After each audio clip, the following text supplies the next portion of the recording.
स्वास्थ्य तथा जनसङ्ख्या मन्त्री प्रदीप पौडेलले स्वास्थ्य बीमा कार्यक्रमलाई निरन्तरता दिन आगामी आर्थिक वर्षको बजेटमा कम्तीमा 40 अर्ब रुपैयाँ विनियोजन गर्न आवश्यक रहेको बताएका छन्।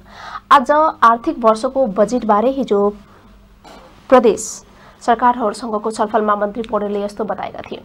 उनले गत आर्थिक वर्षमा 7.5 अर्ब रुपैयाँ मात्र बजेट छुट्याइए पनि त्यो पर्याप्त नभएको बताए। उनले भने त्यति बेला अस्पतालहरूले बीमा बोर्डबाट पाउनुपर्ने बक्यौता मात्रै 16 अर्ब रुपैयाँ रहेको थियो। बक्यौता तिर्ने गरी बजेट विनियोजन नहुने हो भने बीमा कसरी चल्छ? चालु आर्थिक वर्षमा महिनाको औसत खर्च 2 अर्ब रुपैयाँको दरले 12 महिनाको 24 अर्ब खर्च हुने अनुमान छ।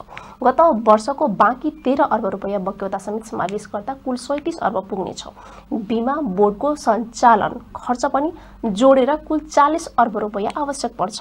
बजेट भाषण गर्दै गर्दा उहाँले यो वर्ष 2080-81 का लागि बीमा कार्यक्रमका लागि 7.5 अर्ब विनियोजन गरिएको छ। उहाँले जुन बेला यो बोली बोल्नुभयो त्यो बेला बीमा बोर्डले अस्पताललाई तिर्नुपर्ने बकौता 16 अर्ब भइसकेको छ। चालु मतलब गएको आर्थिक वर्षको बकौता तिर्ने गरी पनि बजेटमा रकम नछुटिने हो भने त्यो बीमा कसरी चल्छ? यहाँहरू जिम्मेवार व्यक्ति हुनुहुन्छ। म यहाँलाई अनुरोध गर्न चाहन्छु, गएको आर्थिक वर्षको बजेट र 81-82 को लागत तिर्ने गरी यो वर्ष बजेटमा पैसा 40 अर्ब विनियोजन गर्न जरुरी छ। एक महिनाको 2 अर्ब आउँछ भन्ने टेन्टेटिभ हिसाब छ। 12 महिनाको 24 अर्ब आउँछ। गएको आर्थिक वर्षको 13 अर्ब छ, 37 अर्ब भयो। बीमा बोर्ड पनि त चल्नुपर्छ। त्यसैले 40 अर्बको हाराहारीमा बजेट छुट्याउन जरुरी छ। त्यसैले मैले प्रश्न भनेको छु, क्याबिनेटमा पनि भनेको छु, 40 अर्ब विनियोजन गर्नुहोस्, अहिलेको प्रणालीको बीमा चल्छ। 40 अर्ब विनियोजन गर्न सक्नुहुन्न भने अब नागरिक लगानी कोष स्वास्थ्य मन्त्रालयका करारका कर्मचारीलाई त्यसमा आबद्ध हुनुहोस् भनेर श्रम मन्त्रालयले भनेको छ। श्रम मन्त्रालय पनि यही सरकारको अङ्ग हो, स्वास्थ्य मन्त्रालय पनि यही सरकारको अङ्ग हो। स्वास्थ्य मन्त्रालय के भन्छ? म एउटा नागरिक बीमामा जोडिन चाहे भने मैले अहिले 3500 तिरे हुन्छ। राज्यले मन्त्री भए बापत मलाई दिएको तलबबाट 2% मैले बीमामा योगदान गर्ने स्थिति भयो भने मैले वर्षमा 17,000। मन्त्री पौडेलले आगामी आर्थिक वर्षदेखि 7वटै प्रदेशमा क्यान्सर, मुटु तथा जलन उपचार सेवा विस्तार गर्ने गरी सरकार अघि बढिरहेको बताए। क्यान्सर उपचार सेवा हाल सबै प्रदेशमा पुग्न नसकेको उल्लेख गर्दै उनले आगामी वर्षभित्र 7वटै प्रदेशमा विस्तार गर्ने सरकारको लक्ष्य रहेको बताएका छन्।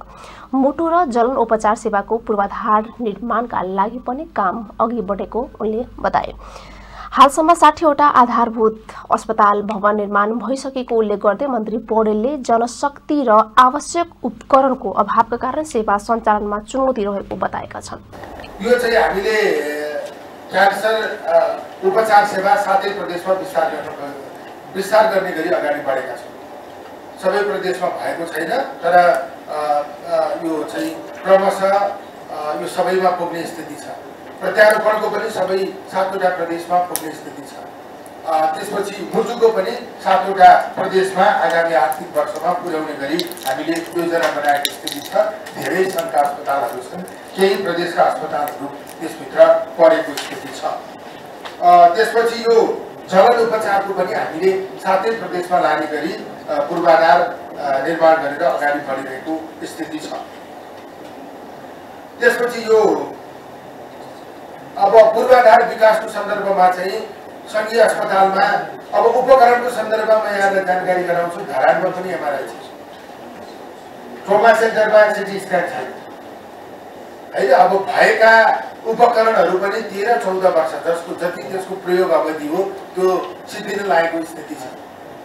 त्यसैले प्रदेश अस्पतालको हकमा त्यस्तै खालको स्थिति छ। पूर्वाधारको सन्दर्भमा सङ्घीय अस्पतालहरू पनि आवश्यक पूर्वाधार गर्न सकेको छैन। अब 60वटा आधारभूत अस्पतालका भवनहरू बनेर बसेको स्थिति छ। त्यसमा उपकरण पनि छैन, जनशक्ति पनि छैन। त्यसको लागत झन्डै 30 अर्बभन्दा बढी हुने स्थिति छ।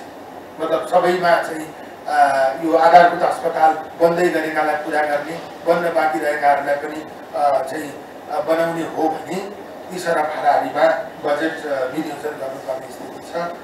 त्यो राज्यको अवस्था छैन।